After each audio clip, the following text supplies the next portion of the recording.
Welcome to the Underground, the Steel City Underground, the black and gold standard for Pittsburgh Steelers coverage. Now, here's your host, Joe Kuzma and Zach Celadonia. Hello, everyone, and welcome to another edition of the Steel City Underground podcast. Coming back to you after, a little bit more Steelers news. My name's Joe Kuzma. Joining me here is Zach Flash Celadonia. And you know what, Zach? Brian's been gone, missing in action for a little bit. He's busy with personal things. So we've been taking it kind of easy, coasting through the last week or two, and we appreciate everyone's support, watching the show, listening wherever you may be. Numbers were very supportive, we will say. So there was no need to insult your intelligence by coming out and saying Mike Tomlin said 5 words. Like some people said, oh, it's the thing about Matt Canada. We asked him a question about Matt Canada, and it was like literally 5 words. And it's crazy to see some of Tomlin's excited about Kenny Pickett. Quarterback. Yeah. The owners' meetings and the coaches being there and whatnot. Interesting stuff, my friend, especially when Lamar Jackson is tweeting during and I'm watching it. I'm watching it on the screen, 10 a.m., 11 a.m. Eastern, whatever it was on. And I'm just like, is this real life? Like, I'm seeing things like my phone's blowing up at the same time. I was actually trying to find the Mike Tomlin quote because it was pretty freaking hilarious. I'll try and protect the innocent here, but let's see what I could find here. So the actual article was Steelers HC, which I'm sure is means head coach. It's very got to fit it all in here so it fits into the clickbaiting social media. Thank you.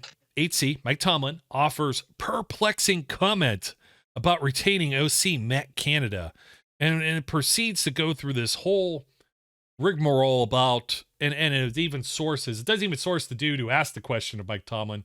It sources another beat writer, and I quote, Mike Tomlin had said, "I have nothing to add." Very perplexing comment. So this is what we're working with here, but we're trying to bring you the good stuff. You know what I mean? We got the good stuff, and I'd be remiss if I didn't mention that this episode of the Steel City Underground podcast is sponsored by MANSCAPED. Precision-made tools for your family jewels. And while we jump on to it, let's just talk about additions or re-signings. I think the last time we were on, we didn't get to mention that James Pierre was brought back. I think it happened just like right as we cut, maybe. I mentioned it super briefly. It wasn't like we talked about it. I used him as an example as to how the re-signing of Zach Gentry would probably go. There's some foreshadowing for you for this show, but I assumed they would bring Gentry back, but it wouldn't make crazy headlines, which was the same story for James Pierre. We brought him back, but you didn't see Rappaport or Schefter tweeting about it because he's the Steelers cornerback 4 or 5 special teamer. That's what he really is, a special teams guy, and that's what we talk about. We're going to start getting into some draft talk here soon enough, but the other addition was an offensive tackle, LaRaven Clark. He's going to have to change his name. I don't know if I talked to you about that or somebody else in the back room said La Yinzer. It's going to have to change his name. La Yinzer, La Steeler. Yeah. How about this, though, for you're talking about just crazy stuff or scraping the barrel, and somebody actually did a film room on LaRaven Clark, and it was something to the effect of, he's depth or something. And it's like, when you're, I'm not going to pretend to know every offensive lineman that's out there and whether or not they're good, but a guy that's bounced around 3-4 teams, and some people were already seeing this as, oh, they found a guy to replace Dan Moore, and it's like, no, you kooks. This is a guy that might be depth, practice squad, maybe development, maybe it's somebody they scouted, or they saw in film, and maybe we can get something out of him. The biggest thing with LaRaven Clark is that he's a large human being. And we've talked about this before. Mike Tomlin if Mike Tomlin could run a freak show, he would. And he would do extremely well at the circus freak show type thing. You've had And it's not to disparage Alejandro Villanueva or Dan McCullers and really call them they're freaks because that's your average sized human beings. So LaRaven Clark falls into this category. I had something. Was he like 315, I think? I don't know how big he is, but this is the problem with name recognition, my friend, is I distinctly remember LaRaven Clark being drafted and everybody saying that, was it the Seahawks? Whoever drafted him, like they way overdid that. Like he was a complete projection coming out of school and he got drafted moderately high. And people remember that and they recognize his name. So they think, oh, he must be good. No, he's not. He's essentially the Joe Haig signing of last year, where if he's lucky and has a good camp, he'll be our swing tackle, assuming Dan Moore doesn't lose his job to a rookie. Yeah, that's a good point. Like if they don't add another tackle and Dan Moore could slide down, it's like Trent Scott or somebody like that. Exactly. At best. Indianapolis Colts, 3rd round pick, 82 overall in 2016. 4 years with the Colts. 3rd round pick, 2 overall. 3rd round pick 82. Yeah. So essentially he got picked around when like Deontay Johnson got drafted. So that's the kind of output you would be expecting from that pick. But LaRaven Clark never delivered, hence why he's here now. Yeah, you know what? That's kind of interesting. You always talk about that would be something I should bring up at some point during this show. I think we were talking about, we may have come across it online. Actually, Steelers got Javon Hargrave about 6 picks later. It's kind of interesting. Kendall Fuller came behind that. Braxton Miller, another guy that's out of the league. Nick Vigil. Austin Hooper went right before. So, yeah, it could be kind of interesting. CJ Procise. Wow, there's some throwbacks. Jacoby Brissett, Cody Kessler, Nick Vanette, Graham Glasgow. There's some names in here. Justin Simmons, Joe Schobert, Connor Cook. There's some good throwbacks when you look at this. I was saying I think I might need to look at, or maybe I'll just do a whole other show on like AFC North and the way the other off seasons are going, because the Ravens, they're really like hamstrung right now. We were just mentioning like the whole thing. Lamar Jackson tweeting that he asked for a trade like 2-3 weeks ago. Well, they're asking John Harbaugh if he'd like him back. Oh yeah, we love Lamar. Like, you know, no, I didn't see that tweet. No, I haven't been in contact with them. And I'm thinking it's like they're so handcuffed because they got to keep money like on in the wallet in order to pay him if he signs his tender or if they do any kind of deal with them. And that's really handicapping them from being able to sign any free agents. And at the same time, you look back at some of their drafts and the guys that have like asked to leave town or they let walk, CJ Mosley, Orlando Brown, Hollywood Brown, anybody, you know, Joe Brown, like anybody that they brought around. And then you look at their other draft picks and we give them a lot of credit sometimes, like on draft day, you're like, wow, they really hit one out of the park. But when you look back on it, if the Steelers did this same thing, they would get criticized all to hell for some of the picks that have been made with the Ravens. So we're going to have to look at that at some point. And I know somebody's probably like, Ian's are out there is like, oh, they're just blowing hot air. And it's like, no, kind of look. No, man, I've heard from unbiased people that ever since Ozzie Newsome left the Ravens and left it in other hands, it's just not the same there. They don't have the same mid 2000s, early 2000s Ravens vibe that people like me grew up with. They're still a worthy adversary. Absolutely. But things aren't good there.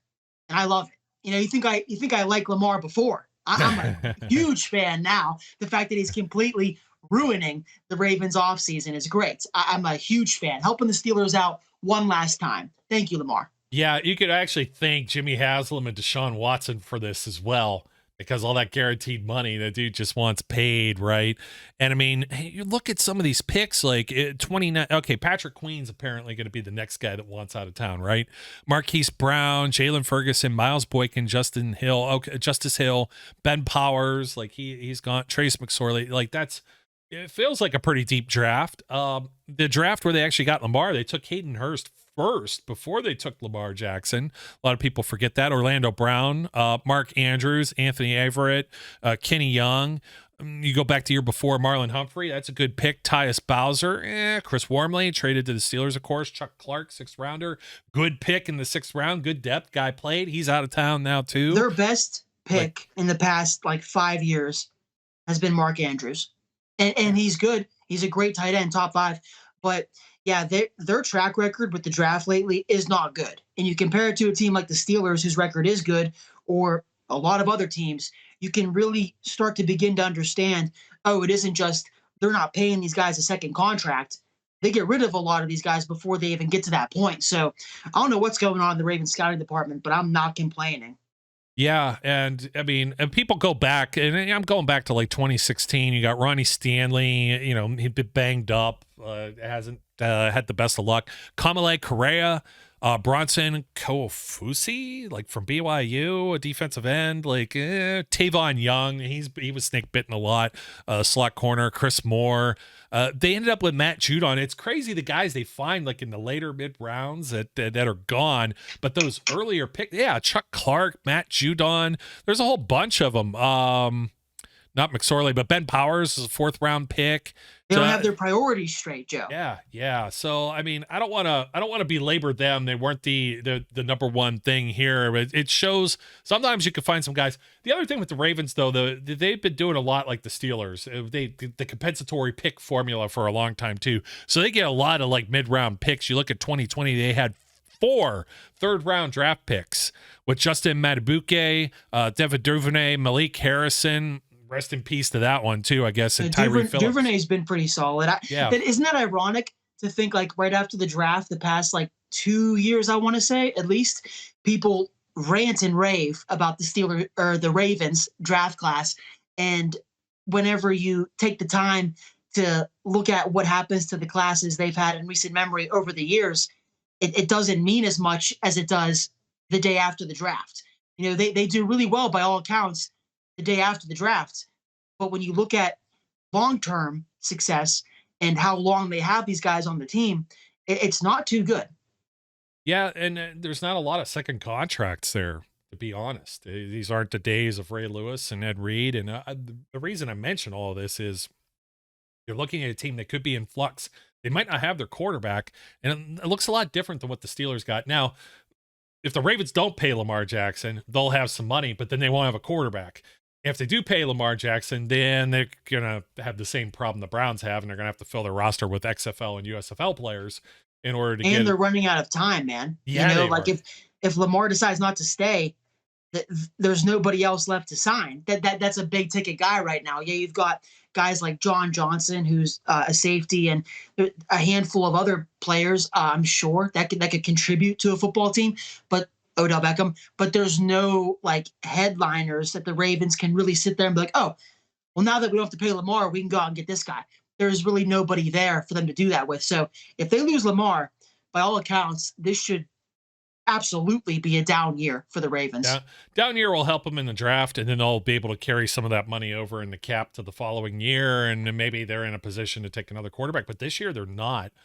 That they're not in those higher picks. So this kind of leads me to what I was the next person I was going to bring up, because a lot of people criticize a lot of things, and it's Terrell Edmunds signs with the Philadelphia Eagles for a price tag that was nowhere near what you or I were even thinking, like $2 million basically as the base.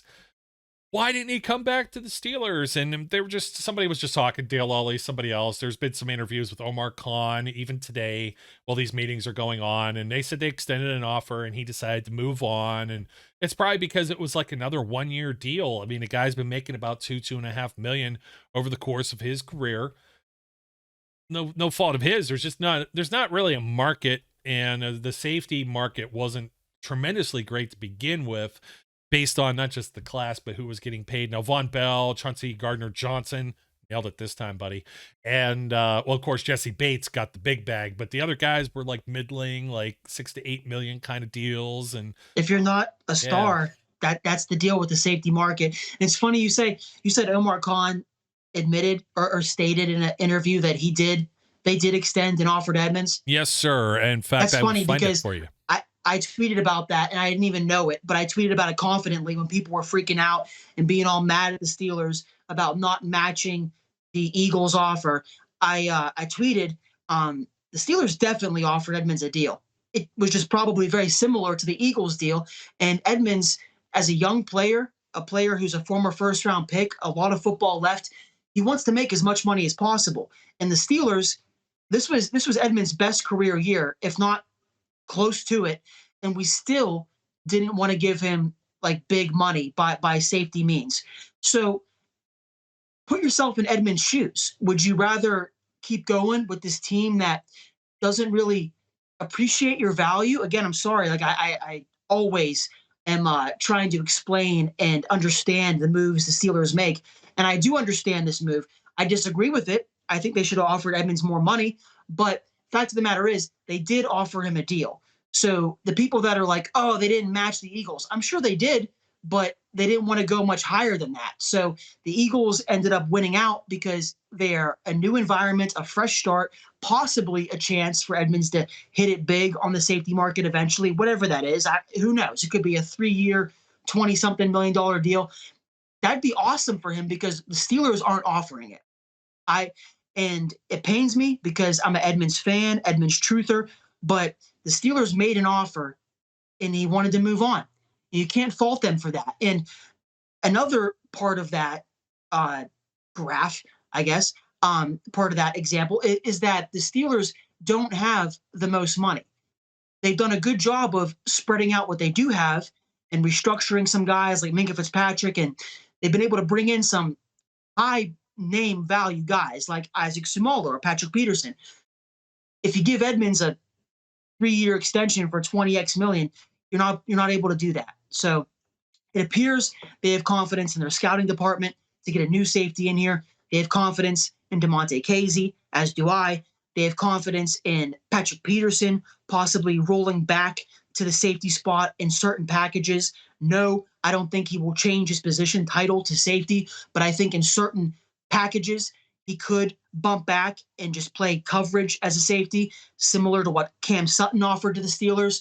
So when you really take a breath and you sit there and you think about, okay, this makes sense what they did, you don't get as mad.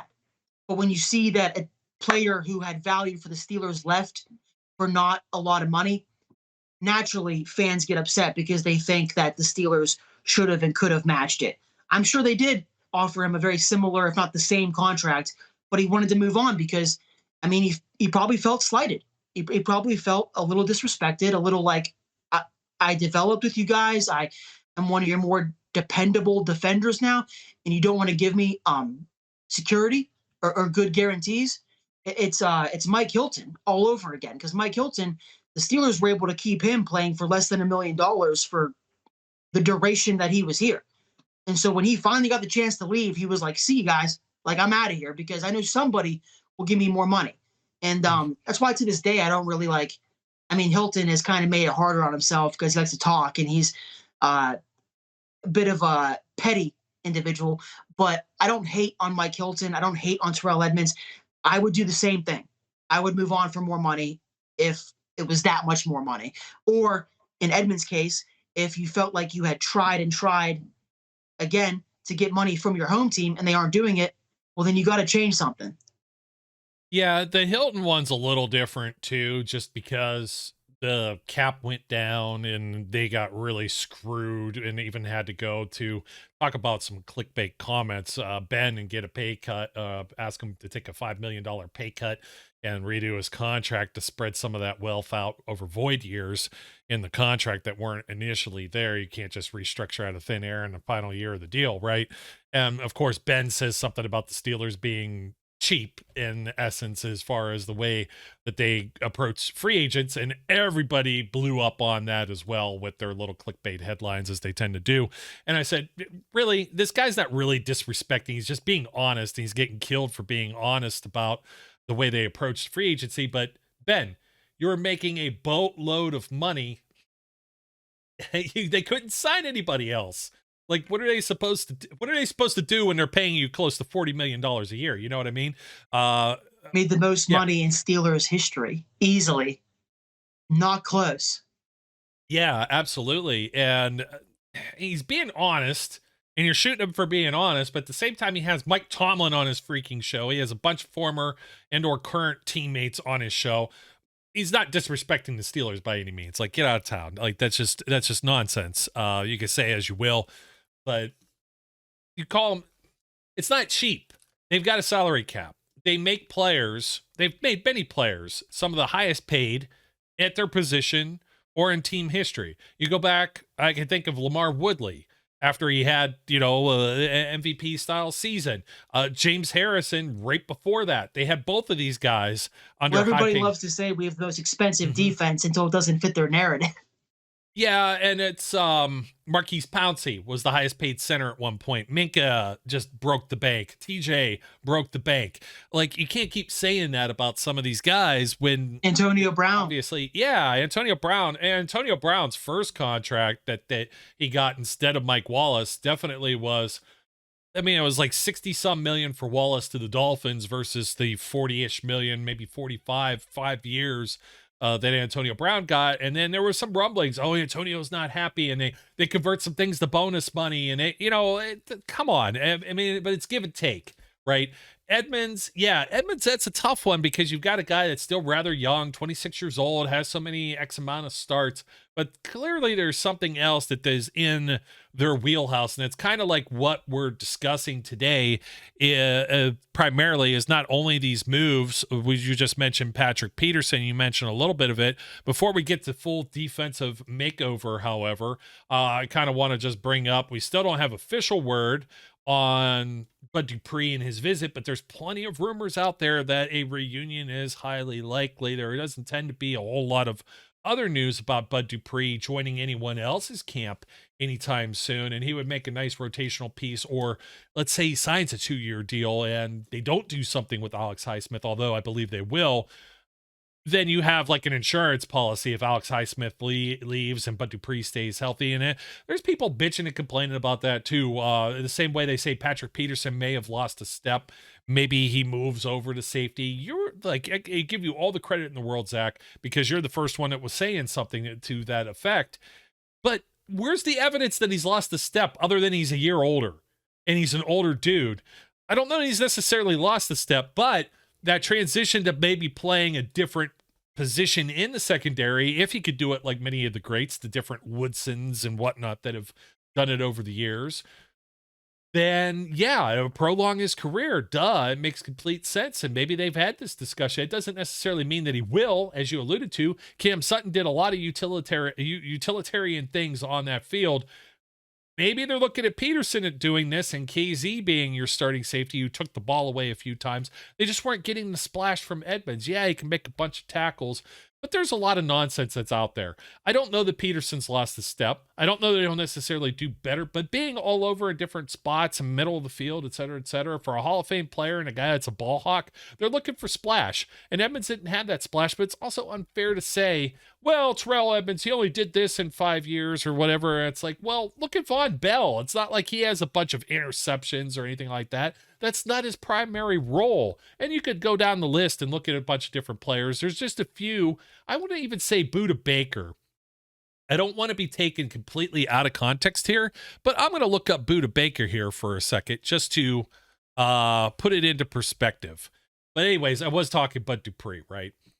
Before I finish on this note, Dupree, to keep him healthy, because I was talking about Peterson maybe losing a step, but Dupree, he gets hurt all the time. If the dude's playing like a half a game now instead of 80%, 85% of the snaps, do you think that precludes him being in better health, to being fresh?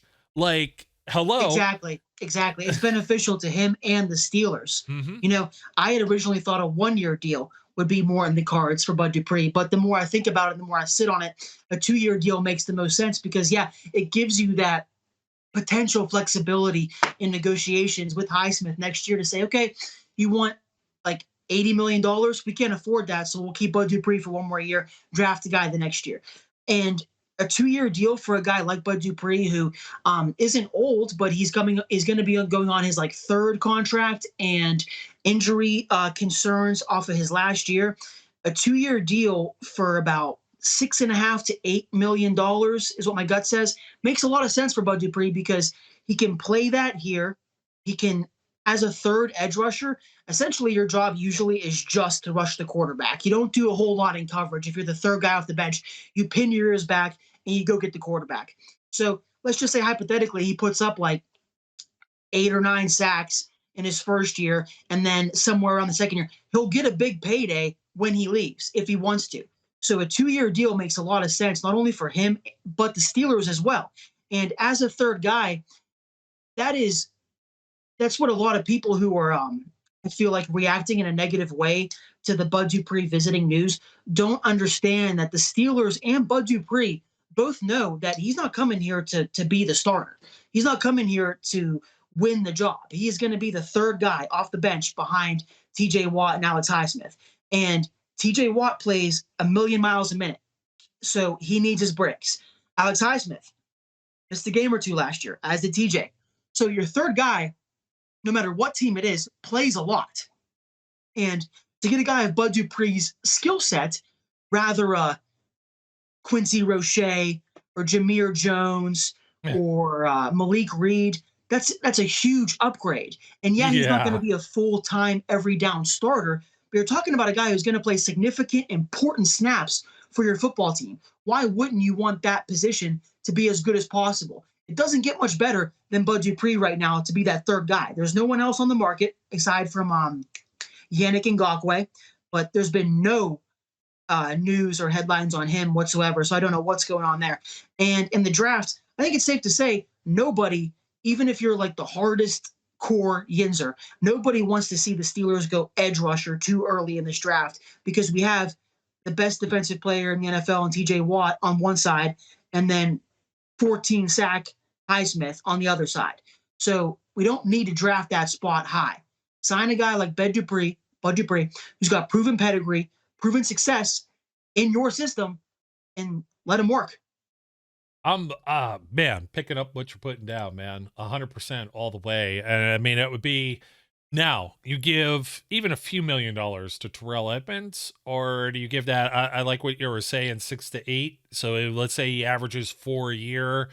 They offset that a little bit by kicking it a little bit down the road. Maybe he gets a little more of that backloaded on the second year of a deal.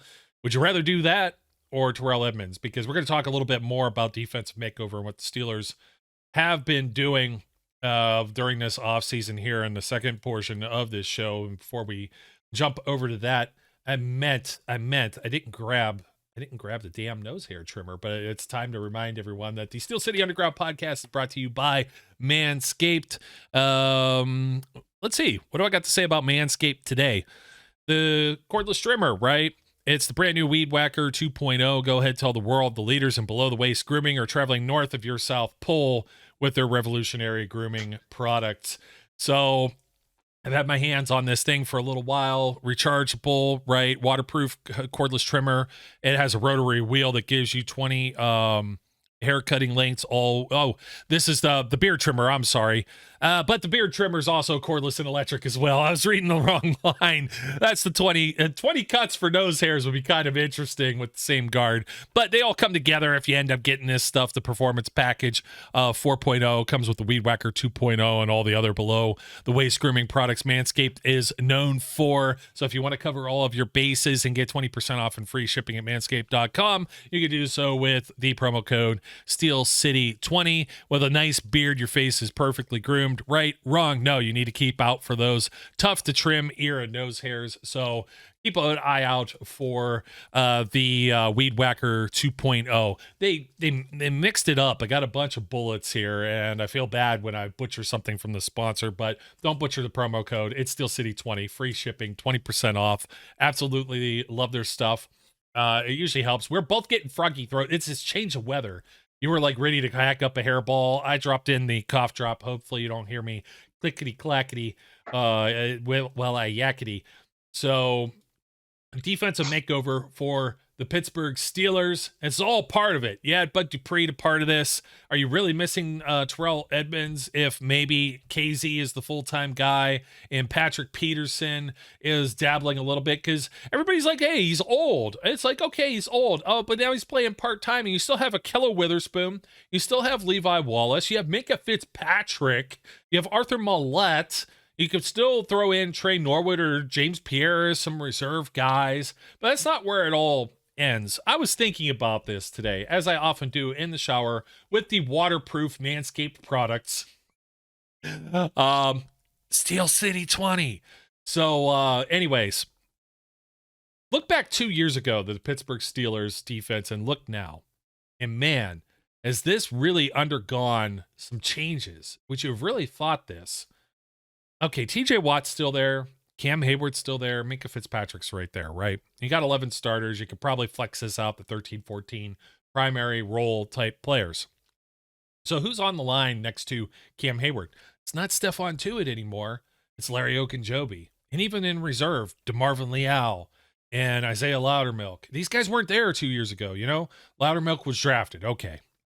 Leal was a rookie last year, but we're talking about the primary players here. Tyson Alualu. Now you got Montravius Adams. You've got Alex Highsmith instead of Dupree. Now, Dupree might be back, but in a different type of capacity. You go to those inside linebackers, and there's no more guys like Devin Bush, Miles Jack, Vince Williams. They tried Joe Schobert there, Robert Spillane. 2 new guys, Landon Roberts, and help me out here. I just forgot the guy from the Commanders' name. Cole Holcomb. Cole Holcomb. Thank you. Holcomb. Holcomb. Yeah. Hey. Boom. Tiss. Yeah. He needs to wear 69. That would make it better, but maybe not. Hey, you know what? There's some news on your front. Number 0. They voted to pass the number 0 as being permissible to wear. I guess Calvin Ridley is the first guy that's announced he's going to be wearing it. And yeah. We'll see if Rooney allows it. Mark Caboli from The Athletic made a snide comment already that they don't permit anybody to wear the number 1, let alone will they allow them to wear 0. Yeah, we shall see, right? But yeah, Cole Holcomb. One's retired for the kicker, so I mean, Caboli can say what he wants. Similar to most things with the Steelers, they need to adjust slightly to get with the times and keep up with other teams. They've done so in a good job. It took them a little while. They're classic dig their heels in the sand and not adjust. But giving out number 0 or single digits, they let Melvin Ingram wear number 8. People forget that. Yeah. They don't care that much, but number 1 is like sacred because of the kicker being our leading scorer and stuff. So number 0, I think someone will wear it, and it'll look great on Odell Beckham or Jordan Addison. Gary Anderson, man, he's the GOAT. He needs to be in the Hall of Fame, man. Oh, is he really on the all 80s and all 90s team? He's on both? Well, he's our leading scorer. That's why they don't give it out. He was the only guy that really ever made the Pro Bowl, for the Steelers. If you, during this era, I mean, he made it in 83 and 85, and then again in 93. He played 13 years for the Pittsburgh Steelers. And I mean, he was oftentimes the bright spot there. And he had a career that spanned from 1982. Let's see, when was Gary drafted? 7th round by the Buffalo Bills, actually. 171 overall in the 82 draft, but ended up with the Steelers and played 9 games. 2 awesome fan bases. Yeah. You know what? The Bills fan base is starting to really annoy me. I'd rather, looks like one of those Kenny Chesney concert type aftermaths in Pittsburgh. When they come to town, they could do without. Let them go trash their new stadium, that new shiny thing. It looks all pretty. By week 4, it'll be look like the armpit of the NFL. But yeah, I mean, he was around 82 to 2004. So it's one of those quote retired but not retired numbers the Steelers don't reissue. So yeah, Caboli, just put a rest to it, please. But the defensive makeover, okay, Cole Holcomb, Landon Roberts, there was a quote from Omar Khan saying they were pursuing both. They didn't think they would get both, and they did. So that's another big makeover from those guys we were just talking about, Schobert, Jack, and Williams, and Tyler Matakevich, and Spillane, and Devin Bush, and gone. And now Mark Robinson, who was a rookie last year. All new guys, 2 years later. You play Madden and you look at the roster and you go back 2 years and you're like, oh, yeah, I remember Steven Nelson or something like that. Because he was probably, I don't know. He might not have been on that roster maybe 2 years ago. But Cam Sutton, turnover again. You've got Levi Wallace, Ahkello Witherspoon. They weren't here 2 years ago. They just signed some contracts or they made the trade. Those preseason rosters do not look the same. Terrell Edmunds is gone. DeMonte Casey's in. Who else am I missing? Well, Miles Killeber's there and Minka Fitzpatrick's there, but for the most part, it's just your fixture of maybe 3, 4 dudes. Maybe Mollett makes the cut there too, but you get my point. They're looking, this defense is completely different. Now, will it perform better? They haven't been able to stop the run a lot the last 2 years. They got to get some guys in there that can stop the run. Roberts and Holcomb, and add Bud Dupree in there so you have like somebody that can keep TJ Watt fresh. He could keep Alex Highsmith fresh, but can still offer some pass rushing opportunities, can still seal the edge and stop the run. Bud Dupree, low-key, was a really good run defender. Yeah, he really was, man. And I love... You're not going to catch any arguments from me. I was a Bud backer, and now people are finally on board. You had some people that were like finally getting on board with Edmunds, and others that were like, hey, don't let the door hit you on the way out, you know? So, and I'm not a big fan of that either. It's like, let guys earn and eat where they can. I wish them the best with the Eagles. Maybe that's a good fit for them. We know Gardner Johnson had already left there, so there's an opening, and we'll see. But now everybody's like panicking. They're like, oh, well, the Steelers, does this mean... I think Kabali was the one that said this too. They're like, oh, Edmunds is gone, so that must mean safety's on the board now. Does that mean no offensive tackle with pick 17? I'm like, I don't think offensive tackle was on the radar for pick 17 necessarily. And if somebody was there, you're just like, wait a minute. That guy's... It's the Leonardo DiCaprio pointing at the TV beam. Otherwise, I think they could have went in any other direction. Defensive line, corner. What happened to Joey Porter too? Those are the Doomsdayer fans, man, and they annoy me to no end. I can't stand the Doomsdayer fans. Anything the Steelers do, negative or positive, they equate it to meaning, oh no, they're not going to do what I want them to do. And so it's just like, it really has no effect. You know, safety, they could target it with the first round pick, but I don't think that's going to be where they go really at all. It hasn't really changed much as far as being on my radar draft wise. I think they'll look for a guy similar to linebacker. Linebacker and safety are very similar for the Steelers right now, where they could look to upgrade that spot in the draft if a talent falls to them and the best player on their board when they pick says, oh, boom, our best player right here as we're picking is a linebacker or a safety. Take them. But these signings like Casey, Holcomb, Roberts, it's given them draft flexibility so they don't have to go out of their way to draft that spot. Could they? Sure. Do they have to? No. Let me ask you this. At these spots where you're thinking, oh, that's going to be their first round pick, do the Steelers have a starter at offensive tackle right now? At either spot. Right tackle? Absolutely. With Chooks. Left tackle, Dan Moore, yes, they have a starter. You may not like him, or you may want to upgrade, but you have him. I know you're pretty big on DeMonte Casey. Is he starter capable next to Minka? Yeah, he's played both positions. You've been mentioning John Johnson a lot, too. He's also a flexible guy, should they go that route. But now that you also have Patrick Peterson, do you have starter capable people at cornerback? Yes, you have 3 of them. Do you have starter-capable people at edge, inside linebacker, defensive line? Yes. Where is the major deficiency on this roster? I don't know about major deficiency because you can't field an all-star or Pro Bowl or all-pro player at every single position. You could certainly upgrade in a lot of spots, even up to and including, you mentioned Addison. Who's our other guy? Touchdowns. Josh Downs. Josh Downs, from touchdowns. Chapel Hill. Yeah. From Chapel Hill. That's great. UNC, who, man, I don't want to go into March Madness, but not only did they not make the tournament whatsoever, but what the hell is going on? Like, there was like 37 people in the world that actually predicted the Final Four, and I'm like, those are all bots. There's no, there's no way in hell that you picked that one. No blue bloods at all. Yeah, no royalty, no college basketball royalty there. But the defensive makeover, I don't think they're necessarily finished. Could they take offensive tackle? Absolutely. I think when you're looking at Andy Weidel and what he did with the Eagles, what did they like? They like the trenches, baby. They like offensive line, defensive line.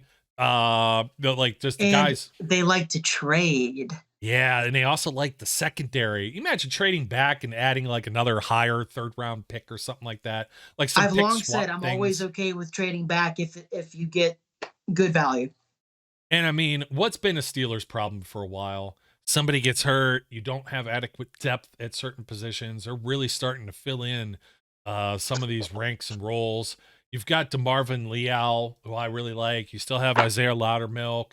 But on the surface of it, imagine you add a Brian Breesy or somebody like that with that first pick. You're going to be like, holy cow. It would have been like getting Jordan Davis or look at, the Eagles, the Jets. Look at those hauls last year and the amount of depth that they added, but they also added some savvy free agents, the Eagles did, when you were looking at Linval Joseph and Ndamukong Suh. Didn't you say something to Sue coming to the Steelers? You bumped into him. You're like, hey, dude. Yeah, look. Dude, it's scarier than you think. First of all, the initial shock of seeing him.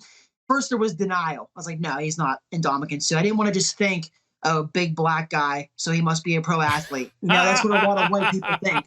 So wait a minute, though. If you go to if you go to a Pens game, like particularly a playoff game when the Steelers are out of season and you see a rather large African-American dude like in the concession line or as you're waiting to use the men's room. Yeah, there's a good chance. How can you not assume? How can you not assume that they're a Steeler? Like, that's got to be a Steelers player because, like, I'm sorry, by demographic, I don't see a lot of black folk at the at a Pens game typically. And I was not trying to be funny here, but different strokes for different folks, right? So. Oh yeah. No, you're not wrong.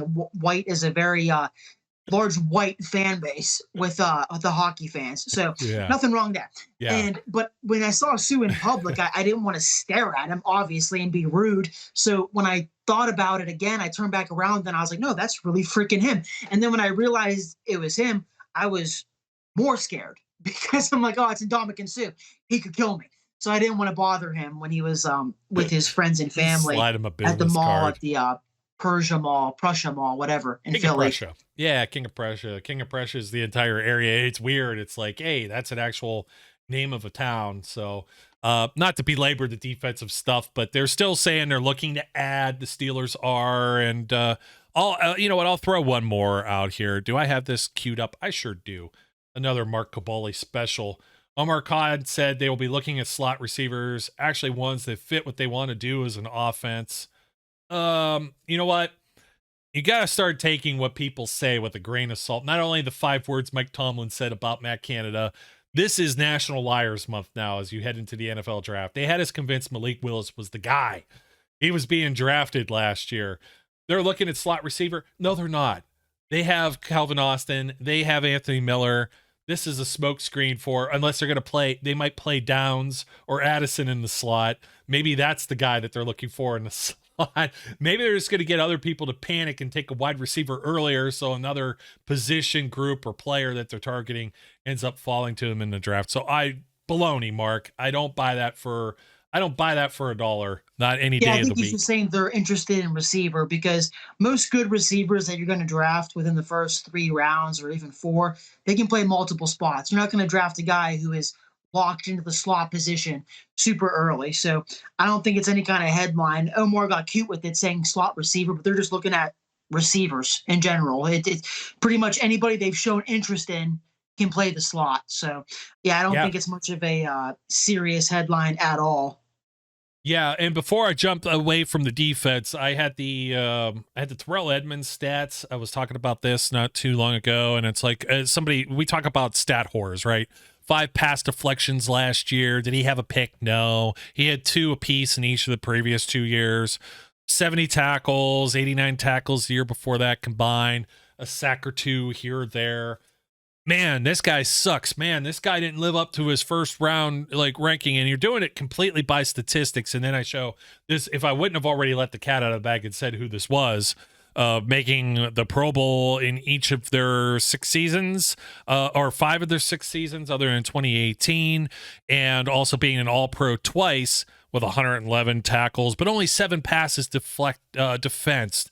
1 forced fumble there, 2 interceptions this year, 3 the year before, and it's Budda Baker, who everybody universally considers, as a strong safety playing in the same position as Terrell Edmunds as being this high-class player, but you're doing it as a stats whore and not letting the eye thing. There were people that were saying, well, Terrell Edmunds gets super beat. No, dude, not really, but they're looking for something different here. You know what Budda does? He takes some of these to the house. Yeah, safety stats are weird, man. They're tough to look at. I mean, there were people saying, what was that, 2 years ago, where Minka only had 1 or 2 picks or 3, and people are like, oh, what's happening to his turnovers? Oh no, Is he not good anymore? No. Teams just weren't throwing at him as much, man. And you just saw last year he had what, 6, 7 picks. So, yep. Yeah, safety stats, they're tough to understand if you're just gonna look at the box score. You can't understand them because safeties, I've alluded to this before, but they're largely the quarterbacks of the defense. They have to know what everybody's doing. They have to line everybody up. So if the play from the offense they're playing against is an incomplete pass or a pass out of bounds, that theoretically is a win for the safeties, but people don't track that. Yeah, and everybody thought here that Minka was a down year that year before, right? Because he had only the 2 interceptions. He wasn't making all these big splash plays and scoring touchdowns. He still had a forced fumble. He had 124 freaking tackles because the Steelers were like Swiss cheese up front. They were going past like 2 levels. That's rough, man. But I digress. I think it's time to jump off the defense. We know that the Steelers are at least putting on paper something different that they did last year. Now, reportedly, here's a position they might not have to look at. We're hearing that Zach Gentry has potentially re-signed with the Steelers, but no official announcement yet per the team or organization or the player with any fancy Instagram pictures with him putting pen to paper. But this is one that we have talked about or discussed quite a bit. Matt Spaeth 2.0 met with the highest of regard to Spaeth and Gentry, meaning this is a guy that can block. If you need him to move the chains here or there, he's capable of doing that as well, but he can stay relatively healthy and play a good deal of the game and be physical doing so. He's Freiermuth's best friend. Yeah, so chewing and grilling. Who did we say that? Was that Brooke Pryor maybe that's been renewed for another season? Yeah, I mean, a lot of us were thinking it because to their credit, Gentry's actually pretty freaking funny. Like he's got natural funniness to him. And him and Pat Freiermuth are like connected at the hip. So I always thought if he was cheap enough, it wouldn't make sense for him to leave. Not only has he developed in the Steelers system and he's a good blocker, he's a good tight end too, but from a locker room perspective, the team loves him, especially Freiermuth. So why let that guy go when he's done good for you and you can afford him? Yeah, I'm absolutely with you. And I was looking for a Zach Gentry tweet. It was Tom Pelissero that actually broke the news, and kind of high profile, not Rappaport or Schefter, but a little high profile. But just like I thought, you're not getting like breaking news from your ESPN app about Zach Gentry re-signing, but it does matter. And it is a good re-signing for the Steelers. Helps us not have to go out and get a blocking tight end in the draft or in free agency. Yeah, and it cost a premium in free agency too. Don't kid yourself. Like some of these guys are like a Nick Boyle or something. You know what I mean? They end up getting Josh pretty Oliver. Good. Yeah, for the Vikings. The Vikings got Josh Oliver from the Ravens. And I saw a lot of their fans being like, what the hell, dude, who's this guy? I don't want this guy. And there were like beat reporters for the Vikings being like, this guy's a really good blocker. And like the Ravens wanted to keep him and they lost him. So I think he made a pretty penny. So yeah, it's a coveted skill. Absolutely. You see how Freiermuth sucks at it. So when we can have a guy who's good at it, it matters. He was supposed to be a lot better than he is at it. And you know what? I can't find the official whatever. Let's see. Post-Gazette Sports put it out there, so I guess that's at least somebody reputable you could take it from. Jerry Dulac and Ray Fittipaldo, who are with the Pittsburgh Post-Gazette. So if they're saying it, then cool. That must mean that it's happening. We're just waiting for an official. There has not been an official transaction, at least updated on the Steelers site. I'm going to take a look one more time just so I'm not blowing smoke here. But no, the last thing we got was on the 24th with Raven Clark signing a 1-year deal, which was also the same thing James Pierre did. We mentioned that earlier, but it was only a 1 year. I'm not sure that we elaborated on that.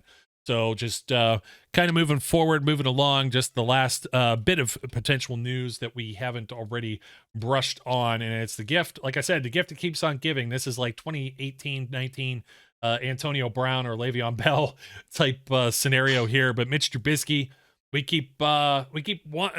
waiting for some word on it, and the word that came out of here most recently was Mike Tomlin and I believe Omar Khan both saying that Mitch Trubisky will be the backup for this upcoming season. And we kept alluding to, they could save $8 million on the cap if they ended up cutting or parting ways with Trubisky. And it doesn't appear that might end up being the case. Sounds like that they would like a veteran backup. We've alluded to that very many times. I mean, it's not going to be Mason Rudolph.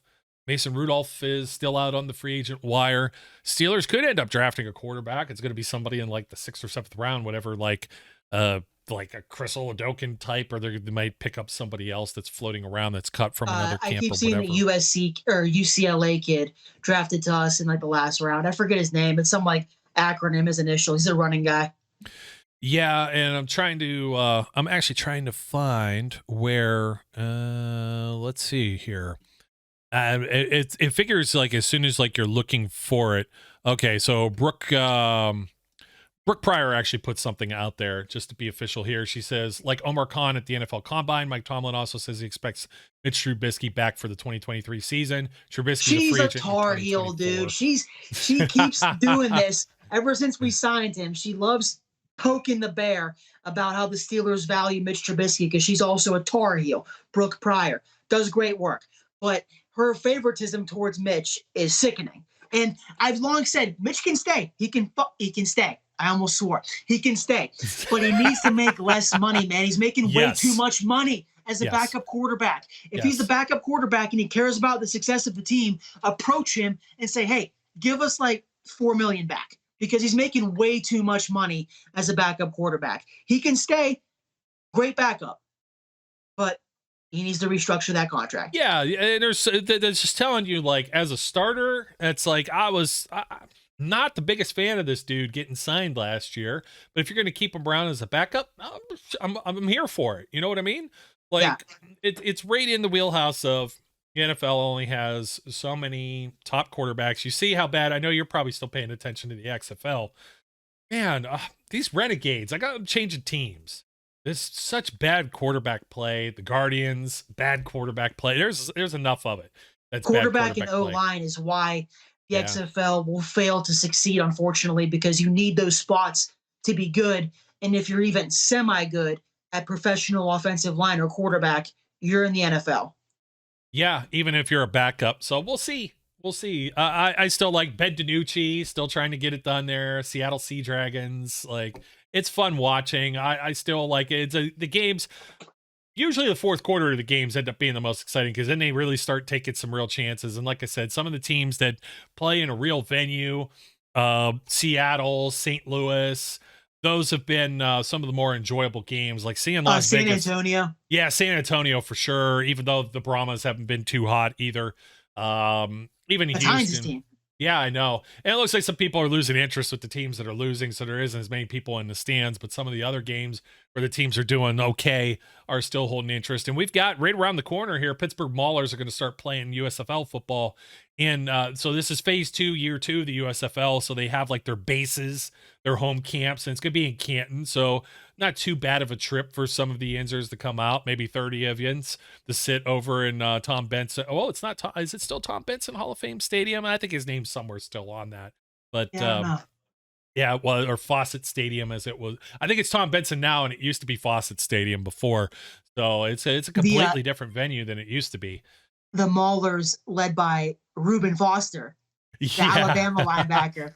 And they got rid of like the blue and orange crap, the old school Cleveland Cavaliers colors, and they went over to the black and gold. They should have saved it for one more year because you're not going to get Ohio people to get interested in a Pittsburgh team playing in Canton, and then you're going to change their colors to match like everyone else does in town. But at least they got the memo. They get you a little excited. I think I'm going to try and check out one of those games. And that's the thing with the XFL. There isn't anybody nearby that you could just go and see like up in our neck of the woods. You know what I mean? And now the USFL is starting a little late. That season runs through like June, man. And you see a lot of teams. Ball.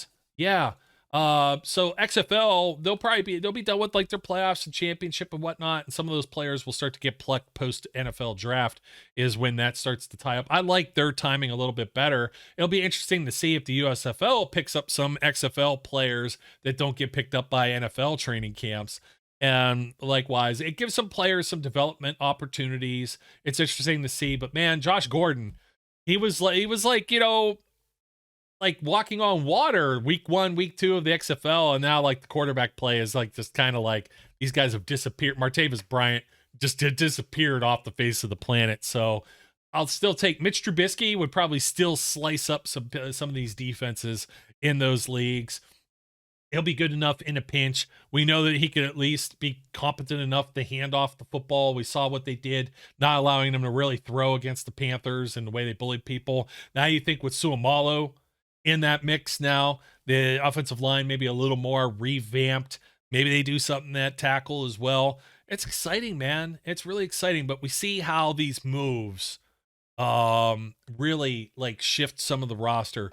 They got an extra guard in there, even if Suamalo or Daniels ends up getting hurt. Like Kevin Dotson's on his way out now for the most part, or he might be like a depth guy, an 8th offensive lineman that's there. Maybe Dan Moore even gets shoved into the background too, depending on what happens. See ya. Yeah.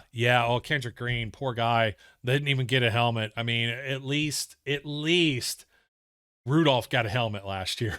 Like it might have been that week 15 or whatever against Carolina Panthers, but yeah, I know, man. It's sad. And you know what's more sad about it? You're a big believer in the jersey number thing. You were doing it earlier just with Gary Anderson, which really predates, your fandom with the Pittsburgh Steelers, but they gave 53 to Kendrick Green. Like I don't think 53 is getting reissued again anytime soon after Kendrick. In fact, they might take it off of him. It's like, thanks a lot, Kendrick Green. Yeah. Now they're going to be more hesitant to give out the cool numbers. Like 53. Dude, you got to wear like 60. Like, what did Hassenauer give up? Maybe 60? There, this is your new number. Yeah, here's your new number. Like, get out of here. Don't disparage this. Give it to Suamalo. He wore 53 with the Eagles. Yeah. Well, there you go, man. So preseason, Suamalo had a different number preseason with the Eagles than he ended up having regular season too. He ended up shifting numbers. He picked 73 for now. Yeah. So that's not going to hold. Kendrick Green could be back like on practice squad, like one of those catch release type transactions. Yeah. And when he does, he's going to be wearing 60. Don't buy those Suamalo jerseys yet, because he'll probably be having 53. Yeah, for sure, man. Well, Zach, thanks for hanging in here. We were hoping for maybe some Dupree news, holding on, like just really nothing. I think he's riding his bicycle here to take his visit because he's taking forever to get here. Yeah, really holding out, and some of the news. Oh, geez. I mean, I'm confident. I'll say this in closing words. I think he signs Bud Dupree. The visit that he has scheduled, it's not to show him around the place. Clearly, it's strictly to check his medicals and his physical and sign him.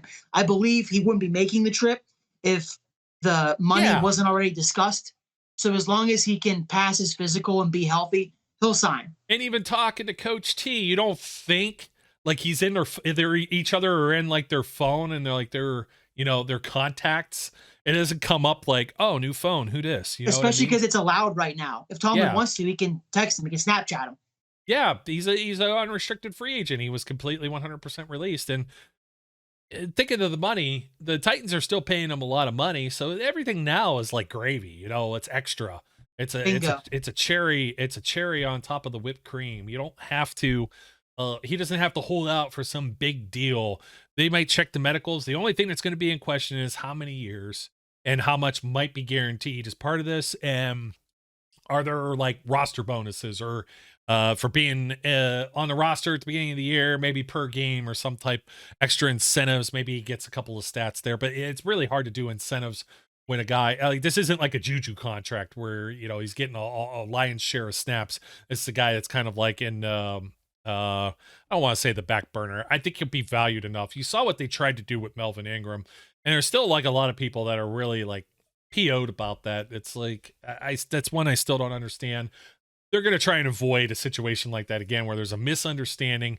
Yes, there's a young buck that's there and he's going to be playing over you, or at some point he's going to be playing over you. So, Bud, this is what we're offering you. This is what it looks like. So let us know. But like you said, do they need to show them there's 6 trophies in the case, or here's what the weight room looks like? And we got Permanis like not far. You can go down there and grab yourself a sandwich. Like, no, that's not what's going on here. So thanks, my dude. We'll see if we're going to get another one of these. And you know what? Potpourri. Here's one. Teresa Varley put this out. I got to put this. This was a really cool tweet she sent out not long ago. Look at that group. James Harrison, Brett Kiesel, the Big Snack, Casey Hampton, Aaron Smith, Lamar Woodley. Man, those were some dudes, weren't they?